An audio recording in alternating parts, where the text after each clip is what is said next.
For the violin ones, this lesson is going to focus on that part of the song, My Favourite Things, that we would call the chorus. It's where they sing, when the dog bites, when the bee stings, when I'm feeling sad. And we're also going to have a bit of a look at the section that comes just after that, which I would call the bridge, for want of a better term. Before we get started, I just want to reiterate something, that we are now getting to the stage, the music that we're playing is advanced to the stage when technique is really becoming crucial. In particular, in this song, it is your left hand technique. We really can't have any of this, because some of the notes, you're just simply not going to be able to reach them. So a nice, comfortable, nothing ridiculous, uncomfortable looking hand positions, just a nice straight line about here, and you can't go wrong really. I'm going to take you through it bar by bar, remembering that the rhythm, we are following the rhythm of the words in this. In fact, all the way through the chorus, the first violins follow that same rhythm.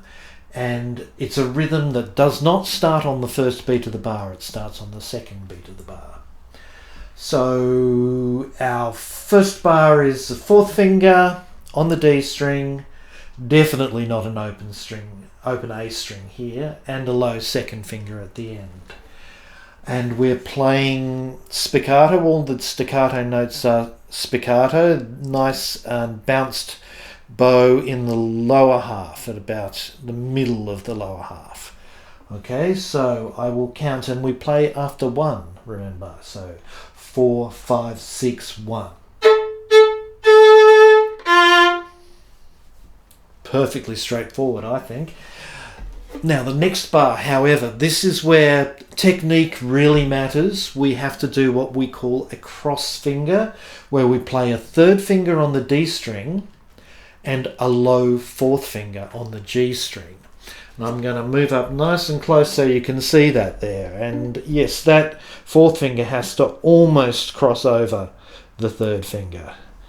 I'll try and make that as clear as I possibly can. And turn it around that way. It's like trying to follow yourself in a mirror, this. Okay, so there you go. Very, very close together, and a lot easier if you've got a good left hand position. That is for sure. Once again, we're going to do it after one. So 4, 5, 6, 1. I'll do it one more time. 4, 5, 6, 1. Okay, and now when I'm feeling sad, and it's just low second finger on the D string and the third finger on the G string. Nothing unusual, nothing abnormal. And we're holding that second finger down because we return to it. For when they sing sad, we play a long second finger, low second finger on the D string. So after one, once again, 4, 5, 6, 1.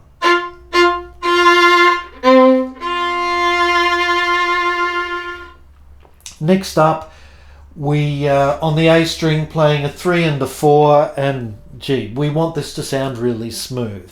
We don't want to be crossing strings and playing an open E string here. We want to be playing a fourth finger. We start off nice and softly, and we're going to get gradually louder as we play this. So I simply remember my 4, 5, 6. And then favourite things, low first finger, low second finger. So of course, if the first finger is low, that means there's a nice space there. Try not to move your hand backwards to play the low first finger. Try to reach back for it.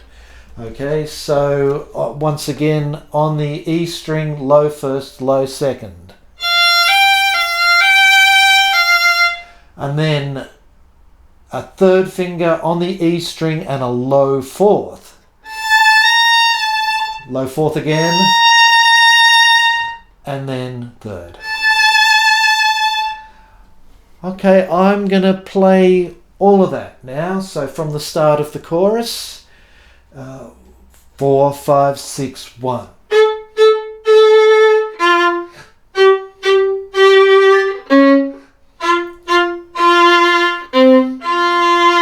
Nice and softly here. Getting louder.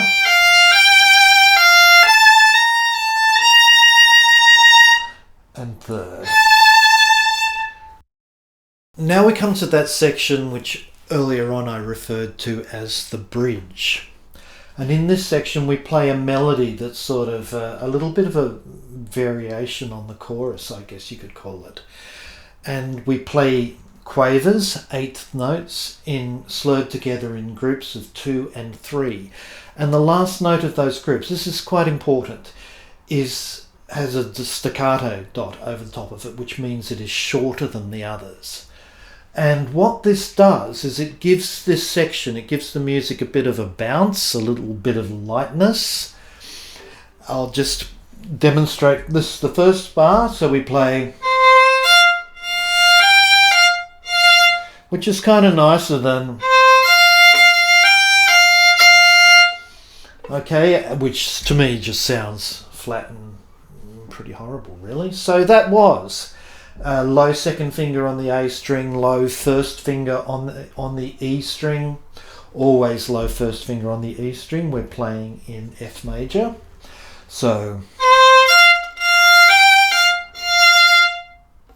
and the next note is that very difficult to reach note that we were talking about earlier on. This is the high C on the E string. We stay in first position, but we do what is called an extension. We stretch up to it.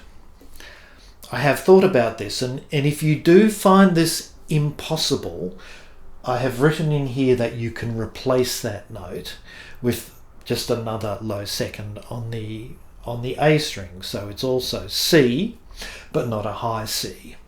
Okay, otherwise, if you are very keen and you want to give your fourth finger a really good workout, I'd say as long as you can hold down that low first finger, that's the main thing. Okay, and yes, it is a big stretch, as you can see, but it's not impossible. See how you go. You can always play the alternative note. Okay, so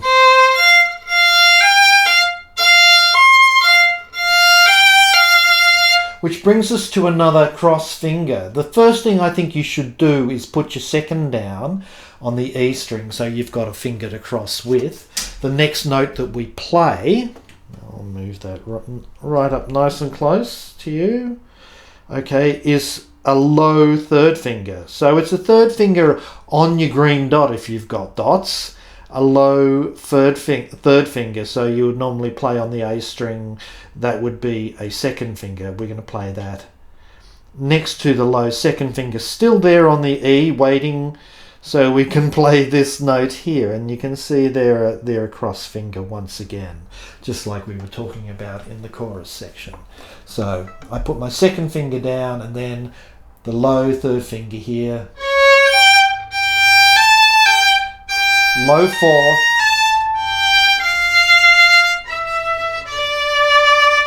and at the end there we are decrescendoing. It starts off loud, it starts off forte, and then just in that bar that we have the cross finger, we just get gradually a little bit softer.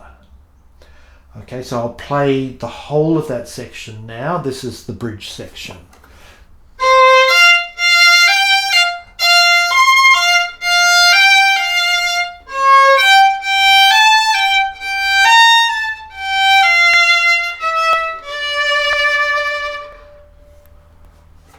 Now I think I'll play for you the whole section, chorus and the bridge together.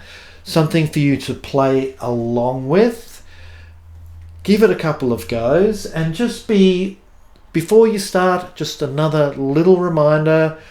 I will stop reminding when you guys start remembering your left hand position. It is oh so important. So Play through this and we'll see how you go.